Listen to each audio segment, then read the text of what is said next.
Let's talk about America's universities. Not the branding, not the brochures, the reality. We built these institutions to chase truth, to challenge power, to train leaders who could think, not repeat. So explain this. Why are foreign authoritarian regimes funneling billions of dollars into the very campuses that educate America's future diplomats, journalists, policymakers, academics, and through them shape the thinking of the general American public? This is not accidental and it is not benign. Under Section 117 of the Higher Education Act, universities are legally required to disclose foreign gifts and contracts above $250,000. For years, enforcement was lax, reporting was incomplete, oversight was cosmetic. That is why the U.S. Department of Education launched a new transparency portal in January 2026 to force real disclosure. Once the data became visible, the scale was impossible to ignore.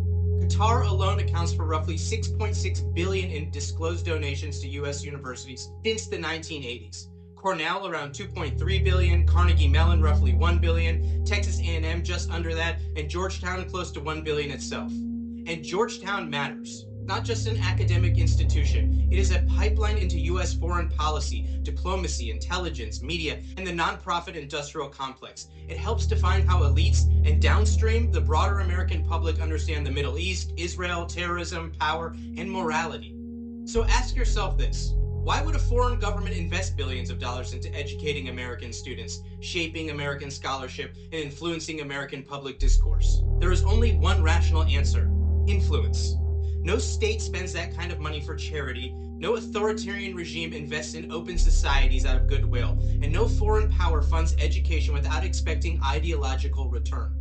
Influence does not usually look like a command. It looks like incentives. What research gets funded, which departments grow, which programs are prestigious, which narratives are framed as sophisticated, and which truths quietly become unacceptable. This is not overt censorship.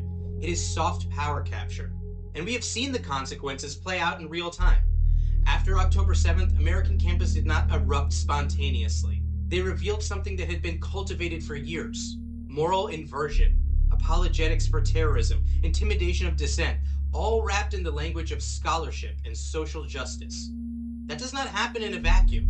So now we have to ask the question everyone has been trained not to ask. Why should American universities receive foreign funding at all?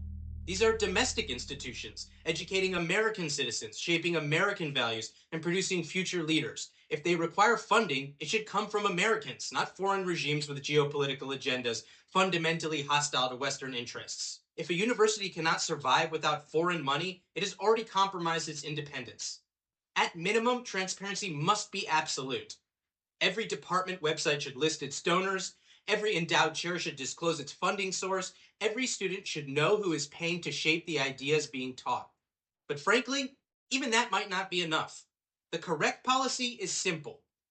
Eliminate foreign funding for domestic American universities entirely. If a foreign government wants influence, let them make their case openly, not launder it through academic prestige and credentialed authority. America's universities should serve America, not foreign regimes, not propaganda networks, not ideological export projects. Truth does not need foreign sponsorship, and education should never be for sale. If that makes university administrators uncomfortable, good, because discomfort is long overdue.